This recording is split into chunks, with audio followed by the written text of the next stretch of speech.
Thank you for tuning in to Super Obvious. I am the Rockstar. We are going to be talking about Raw. The air date of this episode is November 6th, 2017. For the intro of the show, we have a very good recap of the events involving Braun Strowman against The Miz and the Miztourage.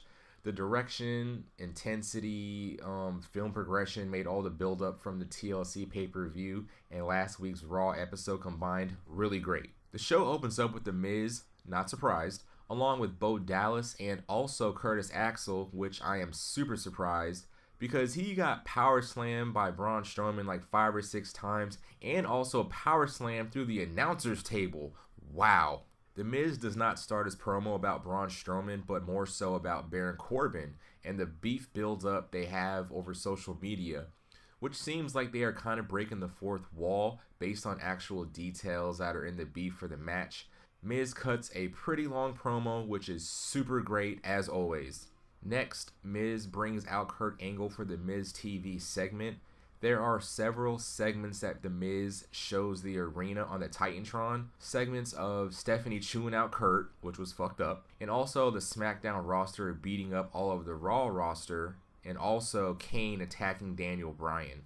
The promo progresses with The Miz mainly talking more trash to Kurt Angle. The segment is ended with a bomb that Kurt reveals that Braun Strowman will be in a match tonight, and it is it's against The Miz. The crowd pops loud as shit, and we see the entertaining reaction of The Miz not wanting to do this match at all. It is funny as hell. The first match of the night is a Elias against Jason Jordan guitar on a pole match. Elias has his promo talking about some of the aspects of what's been going on with this match and the build-up. Elias gets a lot of cheers from the fans about the match. It's funny as hell, as always, and then sings an acapella about how shitty everyone in this town is, getting a lot of heat from the audience, which is funny as hell. I'm not sure how the stipulation of this match will go.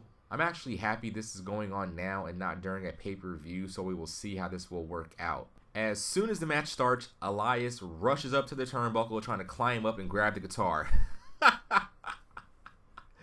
It's funny as hell. We go a little more into the match where Elias hits Jason Jordan with a chop in the corner that is loud as shit.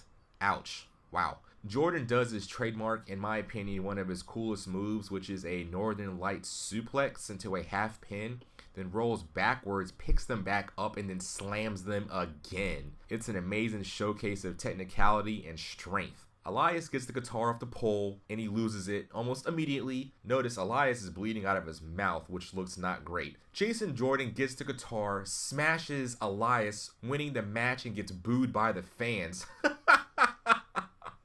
The next match of the night is Asuka versus a jobber. This was a complete squash match for the second week in a row. You can watch it, find it yourself. It is not long. It is a really quick match. We already know Asuka is dangerous with striking and holds and takedowns. She beats the shit out of this girl, and the crowds love it. I loved it. Everybody loved it.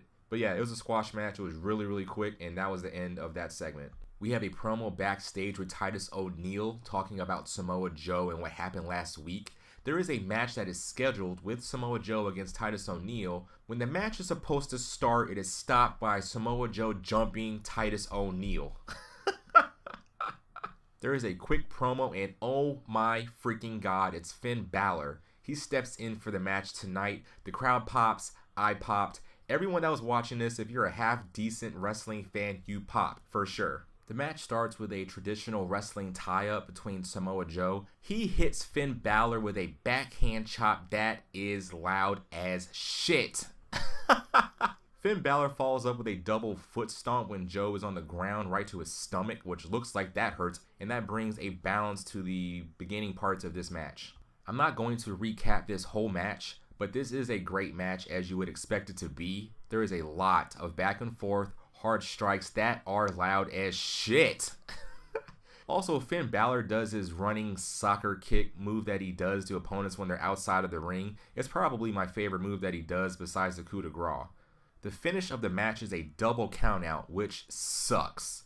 WWE has a habit of doing this, It's kind of like a cop-out, so either wrestler doesn't look weak when they're trying to be built potentially at the same time. The fight continues for a bit. Kurt Angle comes out and announces that Finn Balor and Samoa Joe will both be on the team representing Raw for Survivor Series. That's a huge deal. Wow. Backstage, we have a quick promo with Kurt Angle making Jason Jordan the final member representing Raw for the Survivor Series at the pay-per-view. I don't mind this at all. You can hear the crowd kind of disagreeing.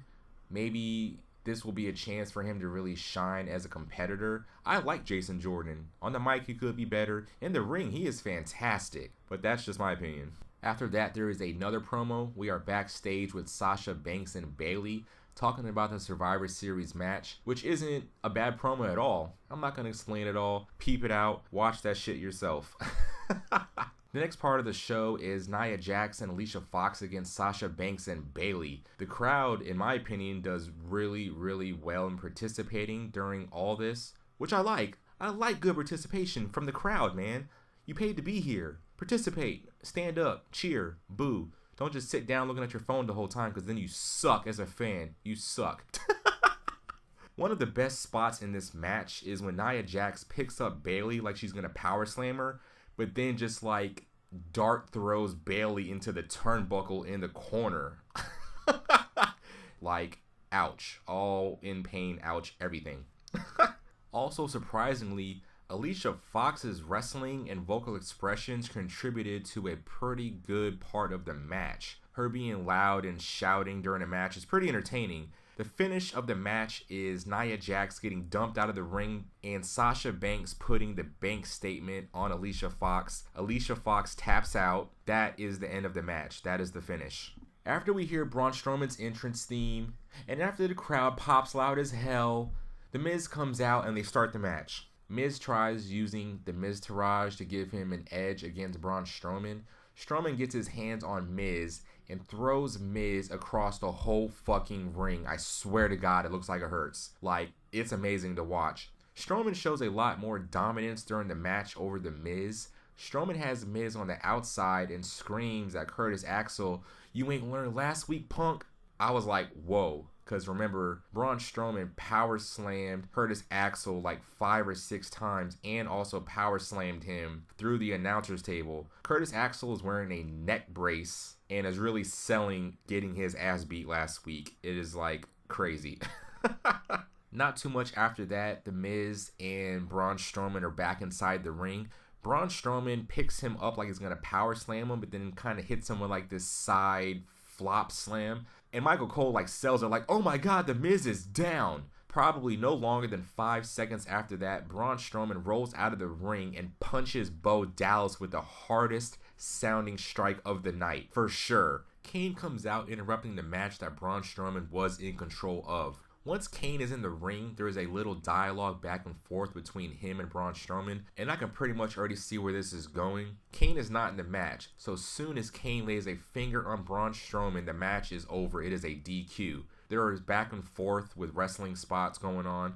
Eventually, Braun comes out on top, dominating Kane. I think that the whole Braun Strowman against Kane aspect is good because nobody on Raw can, realistically beat Braun Strowman. He's pretty much beat everyone. And for Kane to be thrown in the mix, I think that is good for him because Kane is a great wrestler and the push that he's getting is almost like the main heel on the roster. I think that's great. That's something that a month or so ago, even smart wrestling fans would not have guessed. Next, we have Enzo Amore come out surprisingly, almost getting official heat as a heel. Like during his entrance, during his promo, it's pretty interesting. He delivers probably one of the best promos we have seen in a while. He goes on so much with shit talking that the crowd seems uncomfortable and the announcers are almost speechless to reflect from what his dialogue is. It is stopped by Kalisto showing up. Then, we get a huge bomb from Kurt Angle coming out to Pete Dunne's entrance music. The crowd had a big pop before he came out. Kurt Angle announces that Enzo will be going against Pete Dunne in a match. As soon as the match starts, Enzo does dancing around and shit talking. Pete Dunne looks at him like, who the hell is this joke? What is this guy? He hits Enzo with a stiff elbow to the face that is loud as fuck. Enzo drops down and rolls out the ring, and that's the start of the match. The crowd pops loud as hell during all this. It is great. The match isn't too long. It's a few minutes. Pete Dunne is owning Enzo Amore pretty much the whole match and does his finisher, winning the match, which is not a surprise. Next, we have the main event of the night. It is Seth Rollins and Dean Ambrose, you know, the Shield, against Cesaro and Sheamus, you know, the Bar, and it is for the Raw Tag Team titles. As soon as the match starts, we have Dean Ambrose going against Cesaro. Dean Ambrose hits him with a bunch of chops in the corner that sound like they hurt for real. Cesaro responds with a European uppercut that looks really stiff, leaving me and the announcers and the crowd like, wow, oh my god. The match seems pretty much in the favor of Sheamus. There is a point where Dean tries to make the hot tag to Seth Rollins. Cesaro runs across the ring, kicking Seth Rollins in the face and dropping him off the apron. Ouch. Wow. All in pain, everything. Eventually, Dean does hit the hot tag for Seth Rollins to be the legal man in the match. He has a huge segment of moves to Sheamus and Cesaro. It's pretty intense and fun to watch. Seth Rollins does these crazy ass slams, suicide dives, one of his trademark Falcon Arrow slams, blockbuster slams, all types of stuff. He is on fire. He's probably pissed because Cesaro ran and kicked him in the face, which looks like it hurt. Eventually, the hot tag momentum that Seth Rollins has is stopped when Cesaro does his launch up European uppercut to Rollins, which looks like it hurts, like for real. It's ow and ouch and all in pain, everything.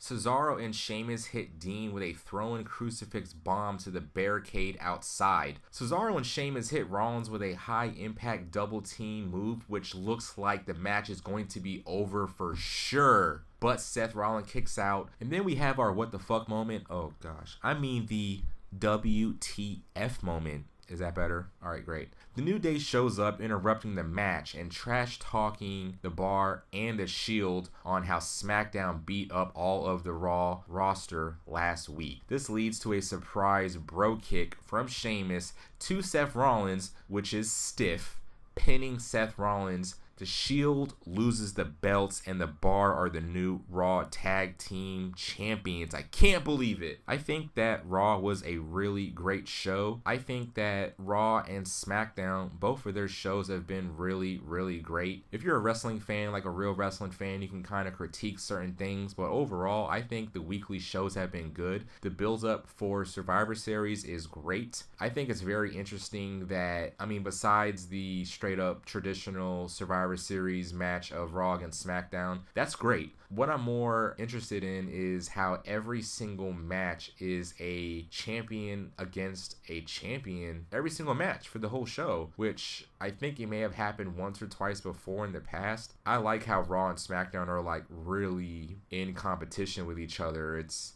pretty crazy. I think the best part of the show tonight was Pete Dunne coming out and beating up Enzo Amore. It's great. Who does not want to see someone beat up Enzo Amore? But yeah, man, I think the show was great. I'm looking forward to SmackDown. I'm looking forward to Survivor Series. We still have like another week or two of build-up before the show happens. So I'm pretty stoked on all that. This is Diz the Rockstar. You are tuned in to Super Obvious. This is my Raw review and WTF moments and spoilers and recap for Raw.